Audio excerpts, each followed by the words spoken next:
30 September 1965, pasukan penculik para jenderal yang terdiri dari Cakrawirawa dan beberapa unsur militer lainnya bersiap di markas komando mereka di Lubang Buaya.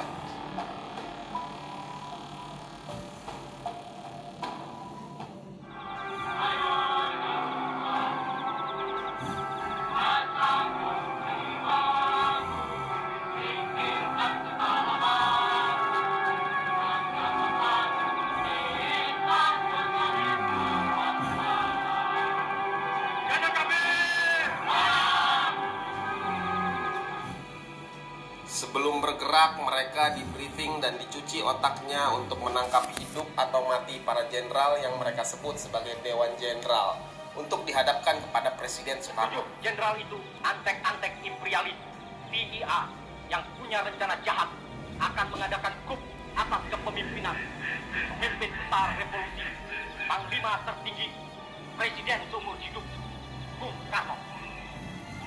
Sebagai prajurit, kita berkewajiban menggagalkan rencana Keblinger. Rencana tidak benar itu. Kita harus menculik jenderal itu, hidup atau mati. Menjelang dini hari 1 Oktober, pasukan ini dibagi menjadi 3 kelompok, yakni pasukan Pasopati, Bima Sakti, dan Pringgodani yang dipimpin oleh Letkol Untung. Pasopati bertugas untuk menculik para jenderal, sementara pasukan Bima Sakti bertugas menguasai ibu kota dan ditempatkan di Medan Merdeka dekat Monas. Sedangkan pasukan Pringgodani bertugas mempertahankan Pangkalan Halim Perdana Kusuma. Pasukan Pasopati dipimpin Letnan 1 Dul Arif dan terdiri dari 250 anggota Cakrawirawa beserta unsur militer lainnya.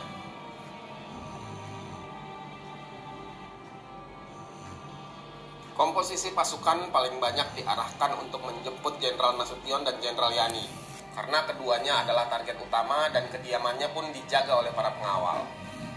Selain kedua jenderal itu, Jenderal Parman juga menjadi titik pasukan paling banyak, kemungkinan karena posisi sentralnya sebagai pemimpin intelijen Angkatan Darat.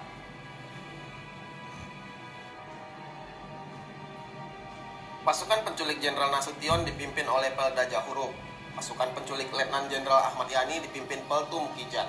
Serka Sulaiman memimpin penculikan Maijen Suprapto. Sementara untuk membawa Maijen MT Haryono ditugaskan kepada Serka Bungkus. Sedangkan untuk Maijen S. Parman dipimpin Serma Satar. Lalu pasukan penculik Brigjen DI Panjaitan dipimpin Serda Soekarjo dan Brigjen Sutoyo dipimpin Serma Surono. Pasukan dengan sasaran Nasution dipimpin oleh Pelda Jahuruk. Untuk sasaran Letjen Yani dipimpin oleh Peltu Mukijan. Pasukan yang harus menculik Maijen Suprapto dipimpin oleh Serka Sulaiman. Untuk Maijen Haryono dipimpin oleh Serka Bungkus. Pasukan dengan sasaran Maijen S. Parman oleh Serma Satar. Untuk sasaran Brigjen Panjaitan dipimpin oleh Serda Soekarjo. Pasukan yang harus menculik Brigjen Sutoyo dipimpin oleh Serma Surono. Ada pertanyaan? Ada. Sekarang jam 03.04. 1 Oktober jam 3 pagi dini hari, pasukan ini bergerak ke targetnya masing-masing. Alih-alih menghadapkan para jenderal kepada presiden, 3 dari 7 jenderal mereka bunuh di rumahnya masing-masing. 3 jenderal yang dibunuh di kediamannya tersebut adalah Ahmad Yani, MT Haryono, dan DI Panjaitan. Sedangkan Maijen S. Parman, Suprapto, dan Sutoyo mereka bawa dalam keadaan hidup ke Lubang Buaya.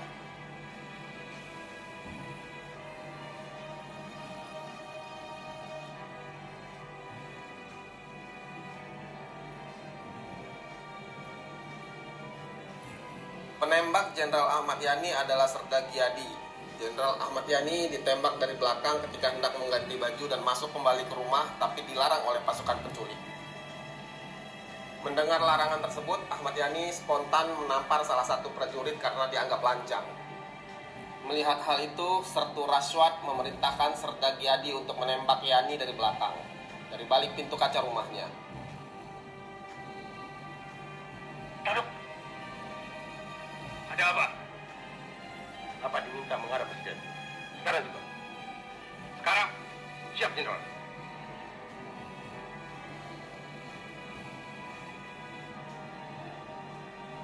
Kalau begitu, tunggulah. Saya mandi dulu.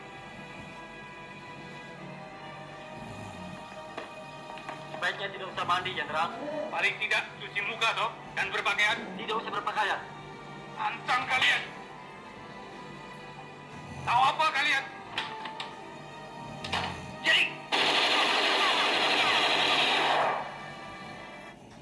Dia suka mengamati karena akalnya cerdas.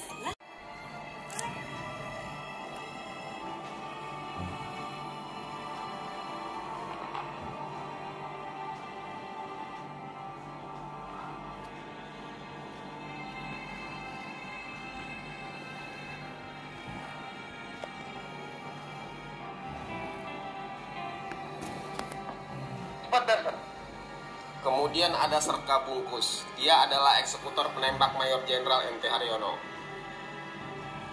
MT Haryono ditembak Bungkus di dalam kamarnya. Kronologinya, Bungkus dan pasukannya tiba pukul 4 pagi dan dibukakan pintu oleh istri sang jenderal. Mereka disuruh menunggu, namun para pasukan menerobos masuk. Menurut pengakuan Bungkus, pintu kamar Jenderal MT Haryono dikunci dan dia berhasil menerobos masuk. Kondisi kamar gelap karena lampu dimatikan. Sekilas ada bayangan putih, lalu saya refleks menembak. Begitu kata Bungkus. Jenazah Jenderal MT Haryono kemudian diseret mereka dari kamar di depan anak-anaknya dan kemudian dimasukkan ke dalam truk dan diangkut ke lubang buaya. Kami harus membawa Bapak sekarang. Tidak. Sebentar.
Pasukan penculik Jenderal DI Panjaitan tiba di Kebayoran Baru pukul 4 pagi.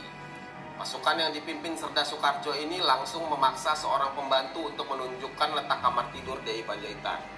Mereka bahkan menghancurkan perabotan di rumah sang jenderal. Albert Naiborhu, keponakan Jenderal Panjaitan, turut menjadi korban peluru pasukan penculik. Dia tewas di berondong peluru Cakrabirawa. Jenderal Panjaitan kemudian diancam bahwa semua keluarganya akan dibunuh apabila tidak turun. Kemudian sang jenderal yang telah berganti seragam militer turun dari lantai 2. Setelah turun di halaman rumahnya, Panjaitan dipukul dan ditembak oleh pasukan penculik hingga tewas seketika. Tegas, atau saya letakkan rumah ini. Saya peringatkan sekali lagi, Jenderal.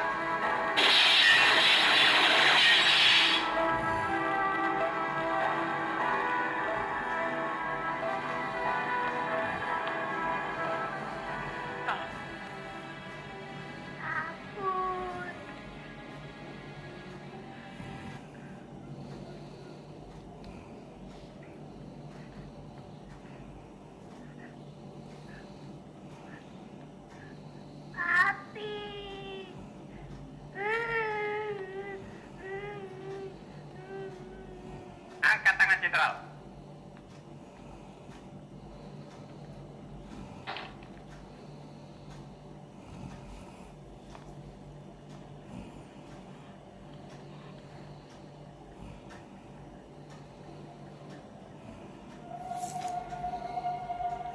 Ayo cepat, Jenderal. Kita habis waktu.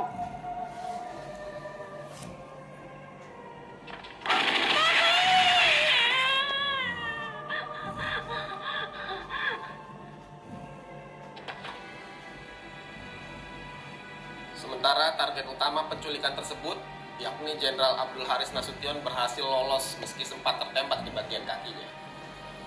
Namun Nasution harus kehilangan putri tercintanya, Ade Irma Suryani, yang ditembak oleh prajurit Hargiono.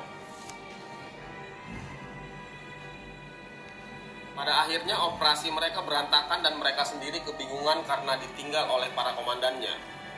Para serdadu rendahan ini bak ayam kehilangan Hindu. Para komandannya kemudian menjadi buruan pasukan Maijen Soeharto.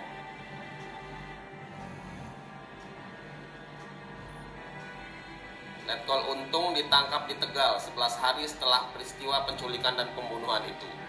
Dia ditangkap oleh Hansip karena disangka copet setelah kabur dari bis yang ditumpanginya. Dia kemudian divonis mati dan dieksekusi di Lembang, Bandung. Sementara Letnan 1 Dul Arif nasibnya misterius. Kabarnya dia ditangani langsung oleh Ali Murtoko, orang kepercayaan Soeharto, dan dia dieksekusi mati juga. Lalu bagaimana nasib para serdadu rendahan yang menjadi eksekutor? Sebagian besar dihukum mati setelah dipenjara kurang lebih 25 tahun. Colonel Latif here tried to kill General Nasution, was wounded in the process, and now awaits trial.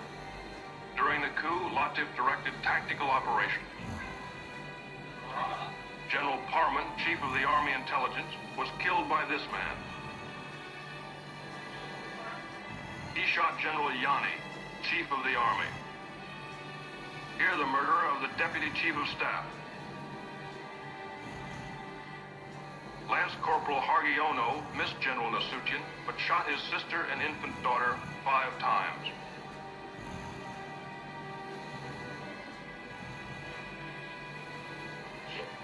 Pada tahun 1988, Serdagi Yadi, penembak Jenderal Yani, dihukum mati.